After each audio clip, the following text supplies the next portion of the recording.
जय श्री राम मित्रों। यहाँ तक कि रामचरितमानस की कथा मैं आप सभी को सुना चुका हूँ। आगे की कथा इस प्रकार है। बारात का अयोध्या में लौटना और अयोध्या में आनंद और मंगल का उत्सव होना। डंका बजाकर बारात चली। छोटे बड़े सभी समुदाय प्रसन्न हैं।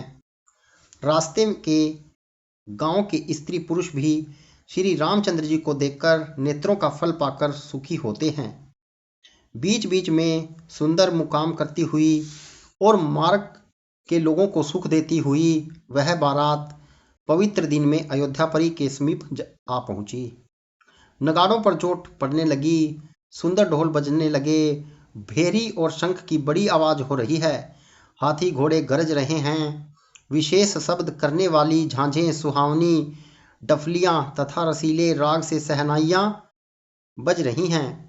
बारात को आती हुई सुनकर नगर निवासी प्रसन्न हो गए। सबके शरीर पर पुलकावली छा गई। सबने अपने अपने सुंदर घरों, बाजारों, गलियों, चौराहों और नगरों के द्वारों को सजाया। सारी गलियां हरगजे से सिंचाई गई। जहां तहां सुंदर चौक पुराए गए। तोरणों, ध्वजा, पताकाओं और मंडपों से बाजार ऐसे सजा कि जिसका वर्णन नहीं किया जा सकता। फल सहित सुपारी, केला, आम, मोलसीरी, कदम्ब और तमाल के वृक्ष लगाए गए। वे लगे हुए सुंदर वृक्ष फलों के भार से पृथ्वी को छू रहे हैं। उनके मणियों के थाले बड़ी सुंदर कारीगरी से बनाए गए हैं। अनेकों प्रकार के मंगल कलश घर घर सजाकर बनाए गए हैं। श्री रघुनाथ जी की पूरी अयोध्या को देखकर ब्रह्म आदि सब देवता सिहाते हैं। उस समय राजमहल अत्यंत शोभित हो रहा था। उसकी रचना देखकर कामदेव का मन भी मोहित हो जाता था। मंगल, सुकुन, मनोहरता, रिद्धि सिद्धि, सुख, सुहावनी संपत्ति और सब प्रकार के उत्साह, आनंद मानो सहज सुंदर शरीर धर धर कर दशरथ जी के घर में छा गए। श्री रामचंद्र जी और सीता जी के दर्शनों के लिए भला कहिए किसे लालसा न होगी। सुहागिनी स्त्रियां झुंड के झुंड मिलकर चली, जो अपनी छवि से कामदेव की स्त्री रति का भी निरादर कर रही हैं। सभी सुंदर मंगल द्रव्य एवं आरती सजाए हुए गा रही हैं, मानो सरस्वती जी ही बहुत से वेश धारण किए गा रही हो। राजमहल में आनंद के मारे शोर मच रहा है। उस समय का और सुख का वर्णन नहीं किया जा सकता। कौशल्या जी आदि श्री रामचंद्र जी की सब माताएं प्रेम के विशेष वश होने के शरीर की शुद्ध बुद्ध भूल गई। गणेश और त्रिपुरारी शिवजी का पूजन करके उन्होंने ब्राह्मणों को बहुत सा दान दिया। वे ऐसी परम प्रसन्न हुई मानो अत्यंत दरिद्री चारों पदार्थ पा गई हो।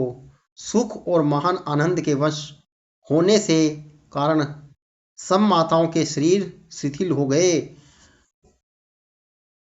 उनके चरण चलते नहीं। श्री रामचंद्र जी के दर्शन के लिए वे अत्यंत अनुराग में भरकर परछन का सब सामान सजाने लगी। अनेकों प्रकार के बाजे बजते थे। सुमित्रा जी ने आनंद पूर्वक मंगल सा सजाए। हल्दी, दूब, दही, पत्ते, फूल, पान और सुपारी आदि मंगल की मूल वस्तुएं तथा अक्षत, चावल, अखुएं, गरोचन, लावा और तुलसी की सुंदर मंजरियां सुशोभित हैं। नाना रंगों से चित्रित किए हुए सहज सुहावने स्वर्ण के कलश ऐसे मालूम होते हैं मानो कामदेव के पक्षियों ने घोंसले बनाए हों। सुगन की सुगंधित वस्तुएं बखानी नहीं जा सकती। सब रानियां संपूर्ण मंगल साज सज रही हैं। बहुत प्रकार की आरती बनाकर वे आनंदित हुई सुंदर मंगलगान कर रही हैं। सोने के थालों में मांगलिक वस्तुओं से भरकर अपने कमल के समान कोमल हाथों में लिए हुए माताएं आनंदित होकर प्रदर्शन करने चली। उनके सिर पुलकावली से छा गए। धुएं से आकाश ऐसा काला हो गया मानो सावन के बादल घुमड़ घुमड़ कर छा गए हों। देवता कल्प वृक्ष के फूलों की मालाएं बरसा रहे हैं। वे ऐसे लगती हैं मानो बुगले की पांति मन को अपनी ओर खींच रही हो। सुंदर मणियों से बने बंधनवार ऐसे मालूम होते हैं मानो इंद्र धनुष सजाए हों। अटारियों पर सुंदर और चपल स्त्रियां प्रकट होती और छिप जाती हैं, आती जाती हैं। वे ऐसे जान पड़ती हैं मानो बिजलियां चमक रही हों।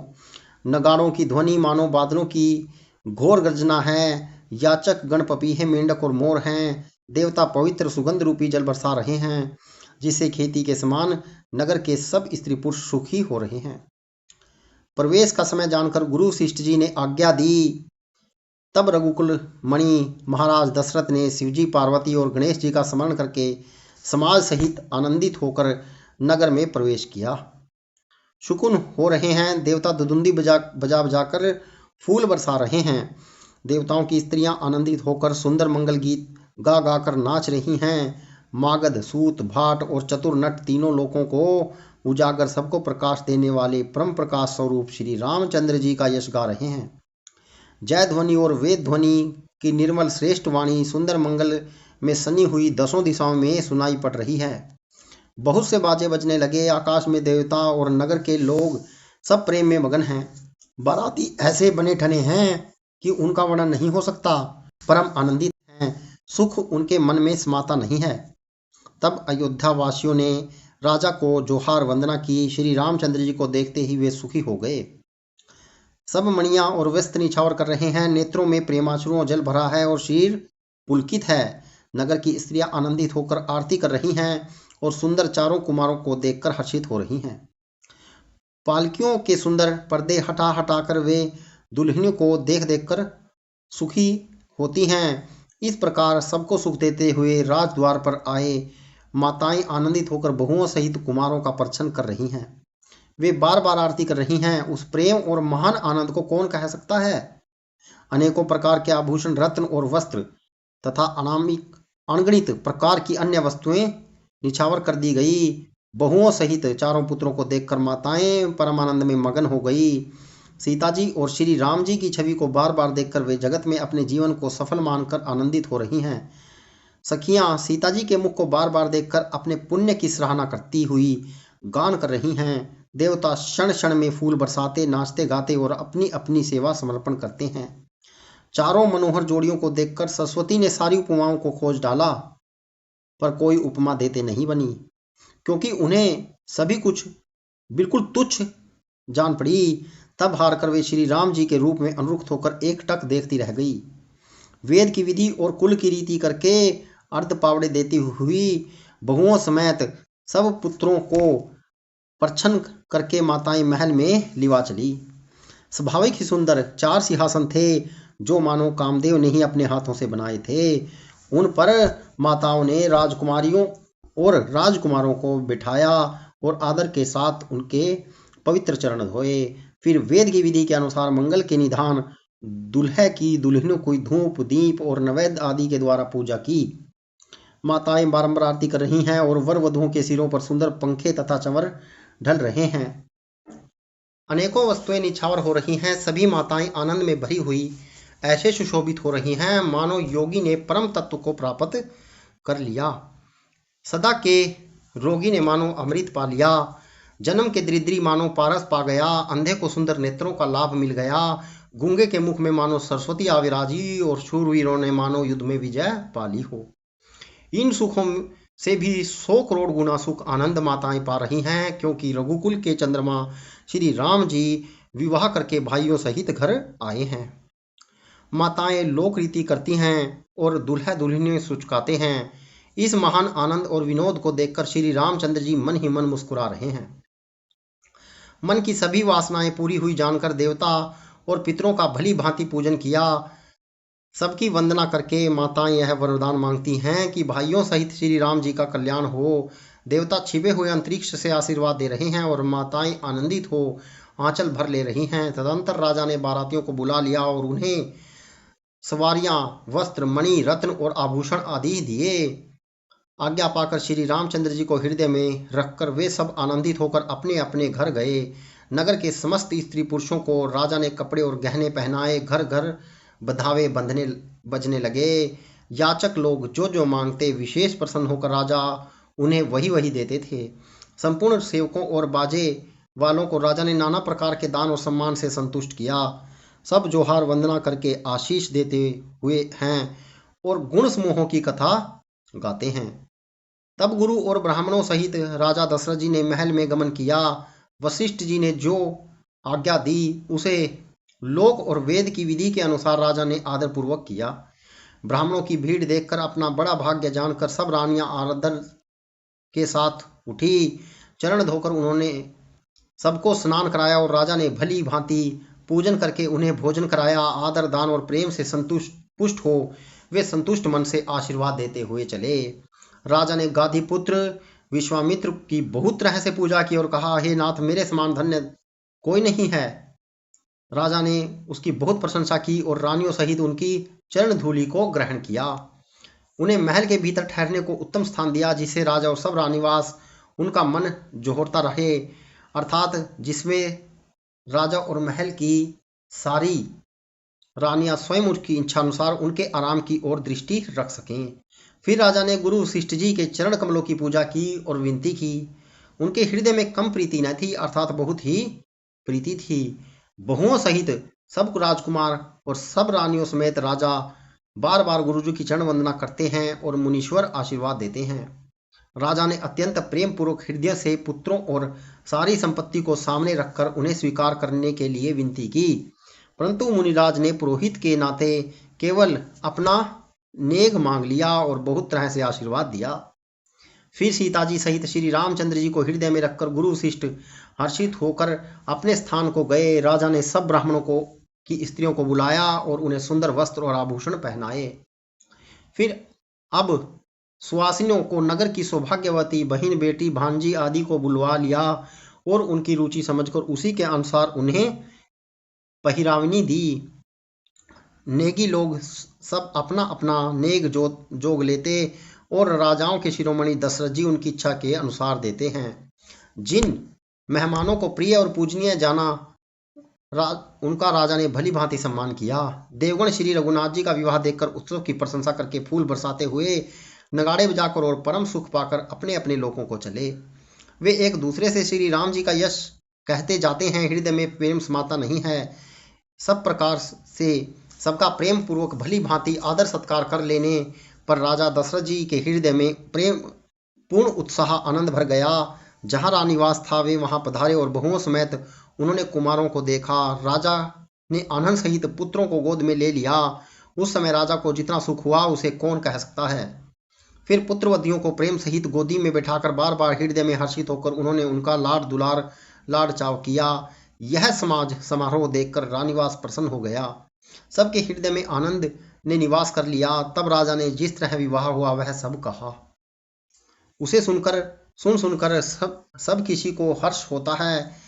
राजा जनक के गुणशील महत्व, प्रीति की रीति और सुहावनी संपत्ति का वर्णन राजा ने भाट की तरह बहुत प्रकार से किया। जनक जी की करनी सुनकर सब रानियां बहुत प्रसन्न हुई। पुत्रों सहित स्नान करके राजा ने ब्राह्मण, गुरु और कुटुंबियों को बुलाकर अनेक प्रकार के भोजन किए।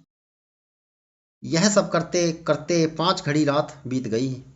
सुंदर स्त्रियां मंगलगान कर रही हैं। वह रात्रि सुख का मूल और मनोहारिणी हो गई। सबने आचमन करके पान खाए और फूलों की माला, सुगंधी द्रव्य आदि से विभूषित होकर सब शोभा से छा गए। श्री रामचंद्र जी को देखकर और आज्ञा पाकर सब सिर नुवाकर अपने अपने घरों को चले। वहां के प्रेम, आनंद, विनोद, महत्व, समय, समाज और मनोहरता को सैकड़ों सरस्वती, शेष, वेद, ब्रह्म, महादेव जी और गणेश जी भी नहीं कह सकते। फिर भला मैं उसे किस प्रकार से बखान कर कहूँ। कहीं केचुआ भी धरती को सिर पर ले सकता है।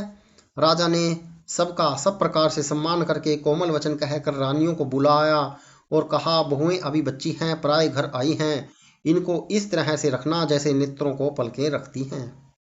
जैसे पलकें नेत्रों को सब प्रकार से रक्षा करती हैं और उन्हें सुख पहुंचाती हैं, वैसे ही इनको सुख पहुंचाना। लड़के थके हुए नींद के वश हो रहे हैं, इन्हें ले जाकर शयन कराओ। ऐसा कहकर राजा श्री रामचंद्र जी के चरणों में मन लगाकर विश्राम करने भवन चले गए। राजा के स्वभाव से ही सुंदर वचन सुनकर रानियों ने मणियों के जड़े स्वर्ण में के पलंग बिछवाए। गद्दों पर गो के फेन के समान सुंदर और कोमल अनेकों सफ़ेद चादरें बिछाई। सुंदर तकियों का वर्णन नहीं किया जा सकता। मणियों के मंदिर में फूलों की मालाएं और सुगंध द्रव्य सजे हैं। सुंदर रत्नों के दीपक और सुंदर चौदुएं की शोभा कहते नहीं बनती। जिसे उन्हें देखा हो वही जान सकता है। इस प्रकार सुंदर शैया सजाकर माताओं ने श्री रामचंद्र जी को उठाया और प्रेम सहित पलंग पर पढ़ाया। श्री राम जी ने बार बार भाइयों को आज्ञा दी, तब वे अपनी अपनी शैयाओं पर सो गए। श्री राम जी के सांवले सुंदर कोमल अंगों को देखकर सब माताएं प्रेम सहित वचन कह रही हैं। हे तात, मार्ग में जाते हुए तुमने बड़ी भयानक ताड़का राक्षसी को किस प्रकार से मारा? बड़े भयानक राक्षस जो विकट योद्धा थे और जो युद्ध में किसी को भी कुछ नहीं गिनते थे, उन दुष्ट मारीच और सुबाहु को के सहायकों सहित तुमने कैसे मारा? हे तात, मैं बलैया लेती हूँ। मुनि की कृपा से ही ईश्वर ने तुम्हारी बहुत सी बलाओं को टाल दिया। दोनों भाइयों ने यज्ञ की रखवाली करके गुरुजी के प्रसाद की सब विद्याएं पाई। चरणों की धूलि लगते ही मुनि पत्नी अहिल्या तर गई। विश्व भर में यह कीर्ति पूर्ण रीति से व्याप्त हो गई। कच्छप की पीठ, व्रज और पर्वत से भी कठोर शिवजी के धनुष को राजाओं के समाज में तुमने तोड़ दिया। विश्व विजय के यश और जानकी को पाया और सब भाइयों को ब्याह कर घर आए। तुम्हारे सभी कर्म अमानुषी हैं, मनुष्य की शक्ति से बाहर हैं, जिन्हें केवल विश्वामित्र जी की कृपा ने सुधारा संपन्न किया है। हे तात, तुम्हारा चंद्रमुख देखकर आज हमारा जगत में जन्म लेना सफल हुआ। तुमको बिना देखे जो दिन बीते हैं उनको ब्रह्म गिनती में न लावे, हमारी आयु में शामिल न करे। विनय भरे उत्तम वचन कहकर श्री रामचंद्र जी ने सब माताओं को संतुष्ट किया। फिर शिवजी गुरु और ब्राह्मणों के चरणों का स्मरण करके नेत्रों को नींद के वश किया, अर्थात वे सो गए। नींद में भी उनका अत्यंत सलोना मुखड़ा ऐसा सो रहा था मानो संध्या के समय का लाल कमल सोह रहा हो। स्त्रियां घर घर जागरण कर रही हैं और आपस में एक दूसरे को मंगलमयी गालियां दे रही हैं। रानियां कहती हैं, हे सजनी, देखो आज रात्रि की कैसी शोभा है, जिसे अवधपुरी विशेष रूप से सुशोभित हो रही है। यो कहती हुई सासुएं सुंदर बहुओं को लेकर सो गई, मानो सर्पों के अपने सिर की मणियों को हृदय में छिपा लिया है। प्रातःकाल पवित्र मुहूर्त में प्रभु जगे, मुर्गे सुंदर बोलने लगे, भाट और मागधों ने गुणों का गान किया और नगर के लोग द्वार पर जोहार करने को आए। ब्राह्मणों, देवताओं, गुरु, पिता और माताओं की वंदना करके आशीर्वाद पाकर सब भाई प्रसन्न हुए। माताओं ने आदर के साथ उनके मुखों को देखा। फिर वे राजा के साथ दरवाजे बाहर पधारे। स्वभाव से ही पवित्र चारों भाइयों ने सब शौचादि से निवृत्त होकर पवित्र सरयू नदी में स्नान किया और प्रातःकाल संध्या वंदनादि करके वे पिता के पास आए। 9वां प्रायण, तीसरा विश्राम। राजा ने देखते ही उन्हें हृदय से लगा लिया। तदंतर वे आज्ञा पाकर हर्षित होकर बैठ गए। श्री रामचंद्र जी के दर्शन कर और नेत्रों के लाभ की बस यही सीमा है, ऐसा अनुमान कर सारी सभा शीतल हो गई, अर्थात सबको तीनों प्रकार के ताप सदा के लिए मिट गए। फिर मुनि वशिष्ठ जी और विश्वामित्र जी आए। राजा ने उनको सुंदर आसनों पर बैठाया और पुत्रों समेत उनकी पूजा करके उनके चरणों लगे। दोनों गुरु श्री रामचंद्र जी को देखकर प्रेम में मुग्ध हो गए। वशिष्ठ जी धर्म के इतिहास कह रहे हैं और राजा रानीवास सहित सुन रहे हैं, जो मुनियों के मन को भी अगम्य है। ऐसी विश्वामित्र की करनी को वशिष्ठ जी ने आनंदित होकर बहुत प्रकार से वर्णन किया। वामदेव जी बोले, ये सब बातें सत्य हैं। विश्वामित्र जी की सुंदर कीर्ति तीनों लोकों में छाई हुई है। यह सुनकर सब किसी को आनंद हुआ। श्री राम लक्ष्मण के हृदय में अधिक उत्साह आनंद हुआ। नित्य ही मंगल, आनंद और उत्सव होते हैं। इस तरह आनंद में दिन बीतते जाते हैं। अयोध्या आनंद से भरकर उमड़ पड़ी। आनंद की अधिकता अधिक अधिक बढ़ती जा रही है। अच्छा दिन, शुभ मुहूर्त शोधकर सुंदर कंकण खोले गए। मंगल, आनंद और विनोद कुछ कम नहीं है, अर्थात बहुत है। इस प्रकार नित्य नए सुख को देखकर देवता सिहाते हैं और अयोध्या में जन्म पाने के लिए ब्रह्म जी से याचना करते हैं।